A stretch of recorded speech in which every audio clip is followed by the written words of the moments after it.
Howdy, I'm Jammer. So,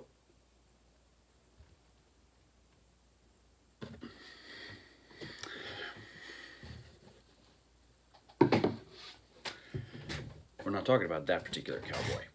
Anyway, today, well, as I just said, we're going to be talking a little bit about cowboys and westerns. Kind of. It's complicated. We'll get to it. Just a little quick backstory. Being a kid growing up in the piney woods of East Texas and having allergies to, well, pine trees, needless to say, I was not necessarily blowing it up in terms of sports. Growing up, I tended to prefer staying indoors in the air conditioning playing Super Nintendo. AKA, I was just the cliche that every parent was complaining about. Kids these days don't go out and play enough. Well, if, my allergies weren't, a giant dick, maybe I'd feel inclined to go outside and, frolic a little bit. As such, I preferred to stay indoors.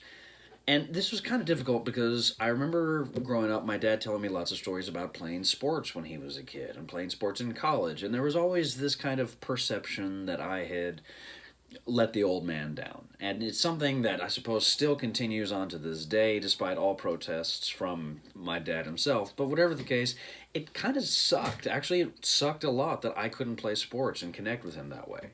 But one thing that my dad and I could always talk about was John Wayne movies, because my dad loved John Wayne.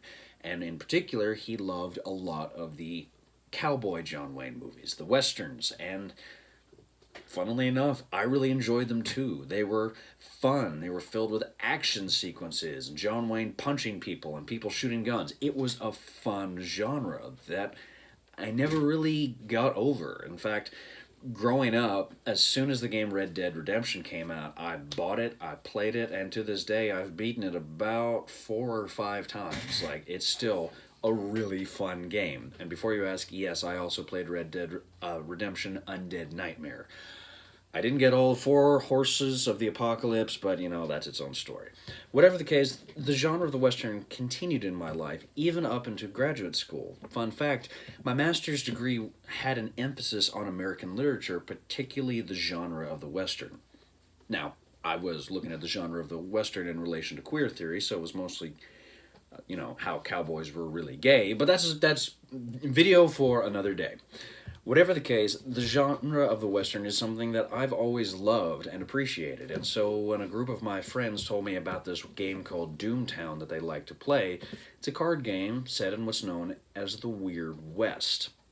Now, if you've never heard that term before, the Weird West is effectively a mix of science fiction, fantasy, and Western. It's effectively kind of like this triangle of three genres just meshing together. And so you will have bank robbers, and you will have cowboys, and you will have Native American tribes. But at the same time, you will have fantasy elements, say gigantic, just picture Cthulhu monsters, and mad scientists, and tree creatures, and vampire cows. There's a story behind that, but that's for a later day. Whatever the case, it's a mixing of these 3 genres into one, and Doomtown is also fed into another reality known as Deadlands, something that is not going to be the focus of this video, but if you've ever heard of it, I definitely recommend that you look it up. It's effectively D&D, but set in a Weird West setting, and it kicks ass, dude. Like, just play the game if you get the chance. You gotta find a DM, but trust me, it is worth it. Whatever the case, since discovering the Weird West through my group of friends, naturally this would lead me to discovering, Weird West comics. Now, one of the comics that's going to be up here on the display a second ago was The Sixth Gun by Cullen Bunn, which I intend to cover in this video at a later date. But today we're actually going to be talking about a different comic character that involves the Weird West, and that is a character by the name of Jonah Hex. Now, as you can see here, I do have multiple Jonah Hex comic books. This is the New 52 All-Star Western, which I do hope to cover at some point in the future, but today's video is going to be Jonah Hex Shadows West by Joe R. Lansdale. Now, fun fact, I live in the city of Tyler. Joe R. Lansdale actually lives, and last time I checked, he either lives in Lindale or Longviews, which is, in terms of distance for me, all of 2 hours. So when I say he's also an East Texas boy, I mean it. He's an East Texas boy. He's also, like me, a notorious atheist who has a tendency to criticize the culture of East Texas. But that's, again, for another video. What's important about the character of Jonah Hex is he comes from the comic All-Star Western. DC Comics, aka Detective Comics, started from originally Detective Comics. You also had Action Comics, which I covered in a previous video when I did the original Action Comics, which gave birth to the character Superman. There was also Showcase Comics. There were a lot of these early magazines which tended to be just platforms for publishers to just kind of tell some stories with some recurring characters, and sometimes just introduce new characters to see if something would land. Jonah Hex never attained the sort of cultural recognition that Superman and Batman and Wonder Woman did, but nevertheless, All-Star Western was important for the way it created or kind of set the mold for the Western. Now, Jonah Hex's early tales could sometimes be kind of like spooky horror and stuff like that, but Joe R. Lansdale's book, at least in my interactions with the character and in terms of the Weird West genre, is probably one of the best examples of it, and that's one of the reasons why I really wanted to talk about it. It's also just really cool to me that like a really great comic book like this is done by somebody from my immediate area, and it's not just some, you know, bargain bin comic book. This is actually really great, really amazing, and definitely worth your time. So, moving forward, let's talk a little bit about what is Jonah Hex Shadows West about, and why is it that I think you should care. Alright. Now,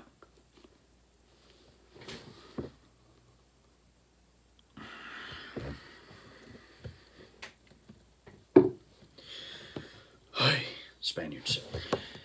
Where was I? Oh, yes. We were talking about Jonah Hex. Now, as with several of the sort of previously established books, this is a Vertigo imprint, which means that it's an imprint of DC Comics, and also means that this is not, in and of itself, a self-contained graphic novel. This is a bound trade of several individual issues that actually composes 3 story arcs. The story arcs are Two Gun Mojo, Riders of the Worm and such, and Shadows West. Shadows West, the final story, involves the main character, Jonah Hex, joining up with a local circus where he discovers that there is a local native woman who is effectively working as, well, I promise I'm not kink-shaming here at all, but more or less as the camp bicycle. She's basically a sex worker, and everybody's banging her, and one night Jonah Hex decides, I'll take my turn. He walks in and he discovers that she has a baby with a bare head. He also discovers that she has apparently, or at least is under the perception, that she has slept with a bear spirit. I'm trying to find a good page to sort of give you the idea of it. But what's important here is that the woman in question is in contract with the circus. Jonah Hex saves her, liberates her, and then gets her back in contact with the bear tribe. What's nice is that you kind of get this play on maybe they just wear bear masks, or maybe they actually are bear spirits. We don't know. The second story in question, Riders of the Worm and such, is a story of Jonah Hex coming to a small, Jonah Hex interacting with a couple of local cowhands. They discover a cattle ranch which is run and operated by an Englishman who's obsessed with shanties and ditties of the Old West. He's apparently also met Oscar Wilde. Nothing happened. Wink, wink. And the farm in question, or the ranch in question, is being attacked consistently by gigantic worm monsters, which have also sort of merged with humans. The story is wacky and it's ridiculous because just about every character in the story has to sing a song and at some point recite poetry. Whatever the case, the story is ultimately be about Jonah Hex sort of uniting the clan together and fighting these weird, bizarre, gross worm monsters that threaten the ranch. And then, of course, finally, the first story, which, of course, I've forgotten the title already. Can you tell that I prepare for these videos beforehand? Boys and me. Two Gun Mojo is a story of Jonah Hex encountering more or less a snake oil salesman. But what's unique about him in question is he's different than other snake oil salesmen, or basically traveling salesmen, in the fact that he tends to dress up like a wizard, and he's continually joined by what appears to be the corpse of famous gunslinger Wild Bill Hickok, among other things, a massively obese woman, really tall, skinny Native American man, and then a little person who typically wears a jack-o'-lantern for a face. He ultimately tries to kidnap Jonah Hex and turn him into one of his zombies to do his bidding, before eventually Jonah Hex manages to outsmart him, chase him down, and of course kill him. Well, kind of. Spoiler alert, he doesn't actually kill him, he just leaves him wounded and then leaves him for a tribe of Native Americans who want to, well, kill him. It's a fun ride, and just describing those stories at the very beginning really does, in my opinion, an injustice to the real meat of this book, which is mostly just the adventures of Jonah Hex. Joe R. Lansdale in the book has a small introduction in which he sort of elaborates on the original character of Jonah Hex and how the stories tended to be, again, a lot of fodder for horror stories or kind of spooky ghost tales, but other than that, they tended to be run-of-the-mill westerns. Lansdale wanted to do something a little different with this book, and as you can again tell based upon the description that I read, you have magic wizards who pickle old outlaws and brainwash people. You have a woman who has a child with a bear for a head. You have these weird worm creatures that are obsessed with killing human beings and eventually replacing them. They don robot armor, and they have armor from like previous centuries. These are not run-of-the-mill westerns, or if I can borrow a cliche, this isn't your dad's western. This is a story that's attempting to push and experiment with the genre of what a western can and should be. This is a conversation I've had a lot with my friends as well, some of whom think that westerns are just, boring and stupid and a complete waste of time. They have some attitude, let me tell you what. But my immediate group of friends love the Weird West, largely because it feels like an opportunity to really push the genre. If you grew up watching John Wayne and Jimmy Stewart movies like I did as a kid, there sometimes can be this perception that the genre of the Western is a fixed thing. It tends to be silent types with revolvers coming into town, killing all the bad guys, getting the girl, or else riding alone into the sunset. And the fact of the matter is, for several decades, that was the mode of the Western as a genre. Again, I have to tamp down so much here because all of my master's degree is kind of trying to hop up into my mouth right now. What relevance does this have to Jonah Hex? Lansdale does an interesting job by kind of reminding the reader that one of the fun things about the Western is its kind of dark comedy. Even before the Western was sort of reinvented through games like Red Dead Redemption, or even through aspects like the Weird West, there was a new generation that were kind of coming of age with the notion of the idea that the Western was a genre, but they were like, one very important thing, modern dentistry is a hell of a thing, and people didn't have it back then, so people tended to be, they tended to have bad teeth, and they also didn't bathe that much. And also what we know about the Old West now is that prostitution was a pretty viable, profession for a lot of women. So what did the West look like? Well, it tended to be a lot of really gross, nasty people, and it was also a very violent genre. Now, in real life, the West was far different than the genre of the Western itself. Nevertheless, what's taking place in this book especially is Lansdale's trying to sort of play with the South as a space for the Western to take place, as a space for the West. The West is no longer just a place where men can grab their six-shooters, go out, and become heroes. In this universe, there's a real danger. It's not just the threat of being killed by other cowboys. Now you have the threat of being brainwashed by some manner of crazed wizard who will effectively take your brain away from you. What's most important about this book, too, is it's really fun. Again, as I noted before, there's one story where everybody's talking about having to sing a song or recite poetry, and nobody wants to do it. And yet, at the very end of one of these tales, we have Jonah Hex actually trying to sit down and sing a song, and the reaction, of course, is, ugh, God, no, get out of here. I feel like I'm starting to ramble at this point. This book is fun, and it's an experiment with the Western. By pushing the weird West, Lansdale's able to really make the Western feel like something new, like something you really haven't seen before. And that's something that I'm really observing more and more as the Weird West becomes just an avenue for exploration. Whether it was shows like Westworld, or again, I'll cite it again, games like Red Dead Redemption, the Western is a viable genre. It's just underappreciated sometimes, largely because people perceive limitations on it. A book like Jonah Hex, Shadows West, is a good reminder that the idea of the West can really be the space where artists and cartoonists can really experiment. A book like Jonah Hex, true, it's taking an established character like Jonah Hex, who was a longtime fan favorite, but it's also making sure that you're constantly stuck in the perception of the Old South.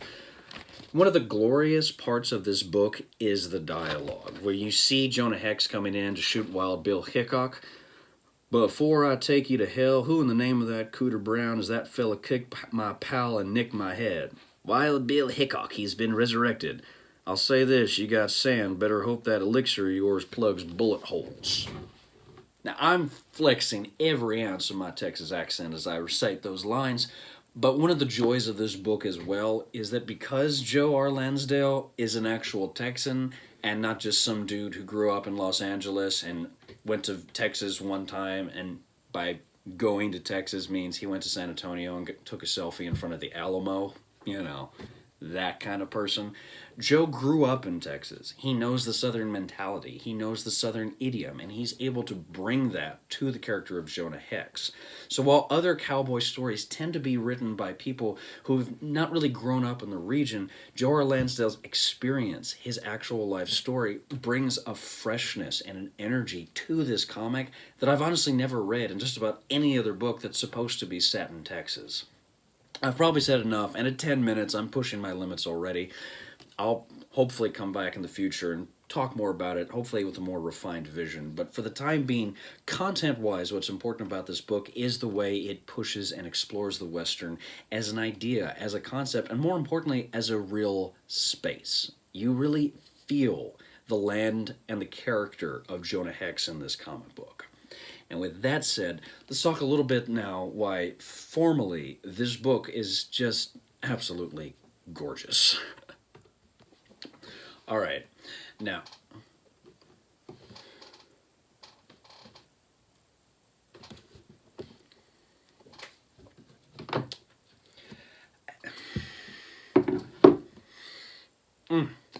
all right, so we've discussed a little bit, or I've kind of just nerded out in front of a camera for about 10 minutes talking about why the content of Jonah Hex Shadows West is just really great and really fun and just a wonderful read, period.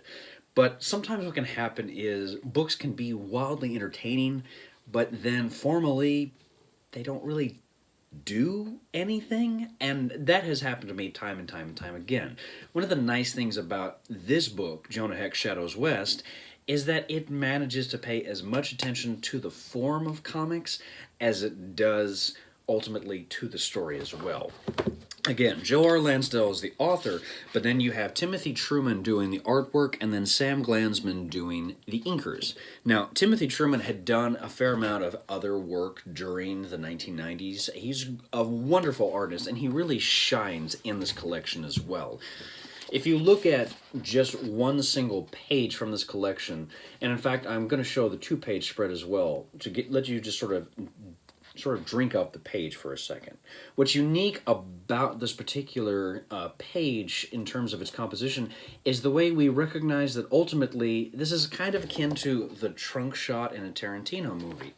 The view is situated so that the reader is looking up at Jonah and all the other characters in this sequence. So we become aware of the fact that there's a sense of depth going on. At the same time, they're also playing, again, with the kind of breaking the fourth wall.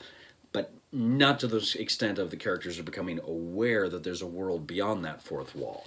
Instead, they situate the characters looking down at us so we can really catch a sense of the glaring hole that has popped up since in the previous issue, again, the worm came out and ate a couple of the ranch hands.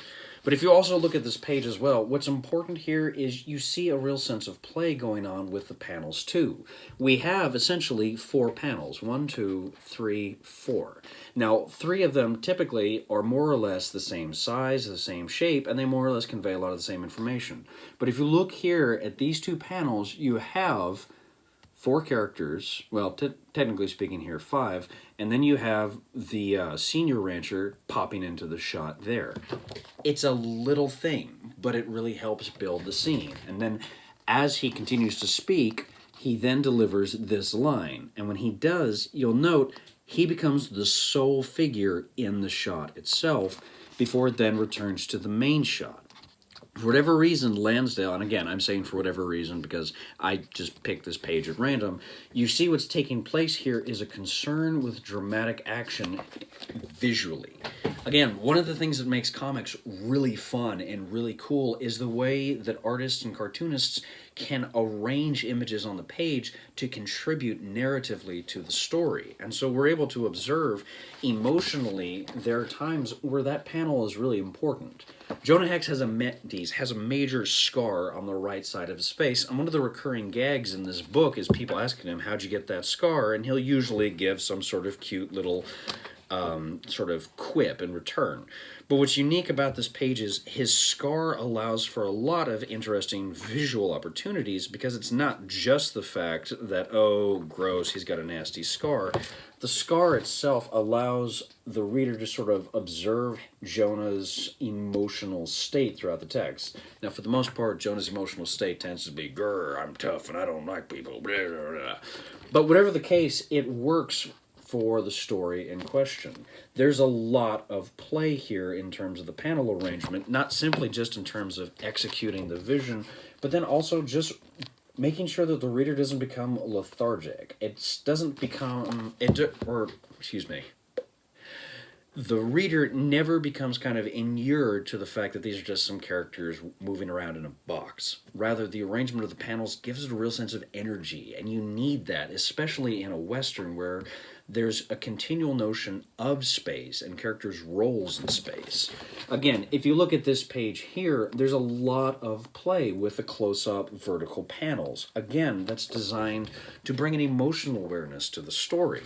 And then also, too, while it's not always in play in terms of the panel arrangements, which one of the unique things about this collection is the way they play with old Western photography. Again, we have to remember that in terms of our period, or in terms of our consciousness of the West, we're talking late or mid to late 1800s, meaning we're seeing the slow introduction of photography into the culture. And one of the ways we have much of our perception of the Old West is because of those photographers who took photos of outlaws and small towns and cattlemen and ranchers, what have you. Those images have become a definitive part of the American cultural consciousness. And one of the fun ways that this book works is by kind of taking that and playing with it. You'll see here we have some actual recreated photos of some gunslingers mixed in with a photo of Jonah Hex. Now, again, I'm mostly focusing on that one story, but again, one of the unique things about this book is the way it can be very action-driven. Again, when it comes to the Western, you ultimately have the shootout. It's the moment where you have the main character, gun in his hand, fighting the villain. And so in this way, there are plenty of opportunities for the artist to really play with a sense of action and using the panels to create the emotional tension of a shootout. Because again, a shootout is usually only that important or interesting if it captures our attention. And as you can see from this panel, you've got kind of jerky arrangement of panels. You've got the onomatopoeia of the rifles going blam blam. You've got the physical gestures of this bear baby humanoid falling out of its mother's arm. There's a lot of energy taking place in this book. Likewise, if you look at this shootout scene when they eventually attack the worms underground, there's a massive shootout. And what's interesting about this one too is because these worm characters are wearing these metal armor suits, we're able to sort of observe bullets and ricocheting and the sounds of or the onomatopoeia of steel being shot up against steel as well. It's a nice little detail and it works. And then if I can use one more sequence trying to find a good example of that here. Again, using the instance here of just the repeated horizontal frames, we're able to really observe the action. Again, rather than doing a bunch of choppy little panels or else static 6-panel pages, what's really nice about Jonah Hex Shadows West is they continually play with the action, using these long horizontal panels to really emphasize the bullets being shot out by Jonah's gun. I could spend hours digging into this book and just analyzing every single page. But I'm at 7 minutes, and you don't have a lot of time already. Hell, if you're still watching this, hey, thanks for actually taking the time to watch me. I think that's pretty cool. Whatever the case, Jonah Hex Shadows West, in my opinion, is one of the best graphic novels formally I've ever read because it pays attention to how it can use the form to balance out the action and the emotional narrative alongside the actual written content as well. Comics work when artists and writers work in tandem. Lansdale believes in this character. He believes in this universe. Truman and Glansman managed to make beautiful, breathtaking panel arrangements and colors and moments that are just resonating. If you don't believe me, I don't know what else I can say. Formally, this book is wonderful, and anybody who appreciates comics or wants to make comics really needs to take a chance to look through this book and just see how it's working, to understand how you could then take that and tell your own Western story. And so, with all that said, let's do the last hurrah and call it a day. Hold on. Alright, you made it into the video. You happy? You happy? Don't give me that look. And be nicer to Rocinante. And give him a sandwich. He's starving. Jeez.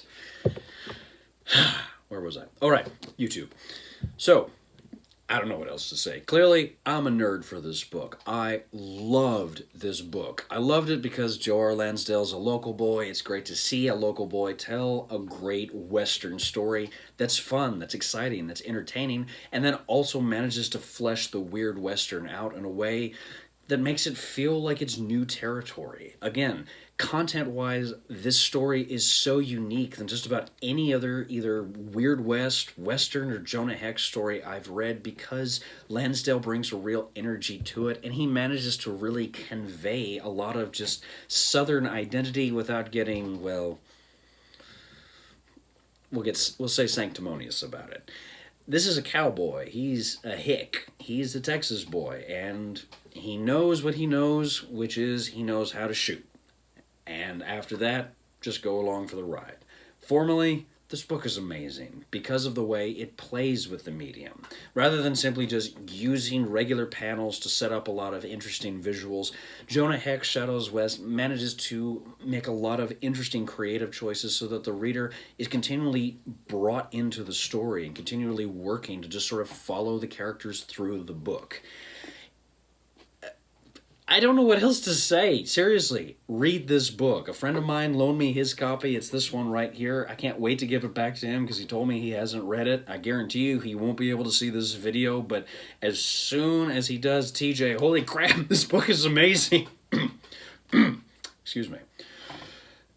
Jonah Hex Shadows West is a great comic book, and anybody who cares about comics should take the time, my dog's crying, should take the time to read it, and most importantly, just enjoy it, because if there was anything I took away from this book, it was a reminder that when done right, comics can be amazing and brilliant, and most importantly, really, really, really fun. All right. I think I'm going to call it a day there. Thank you, as always, for watching. I tremendously appreciate it. Again, I'm sorry for taking so long, but this book is just so great, and there's just so much to talk about. Whatever the case, thank you for watching. I really appreciate it. If you are interested in reading this book, as always, go to your local comic book shop first. Again, this is a bound trade, so they may have this in their collection as a total volume itself, or if they don't have it, they can probably order it for you.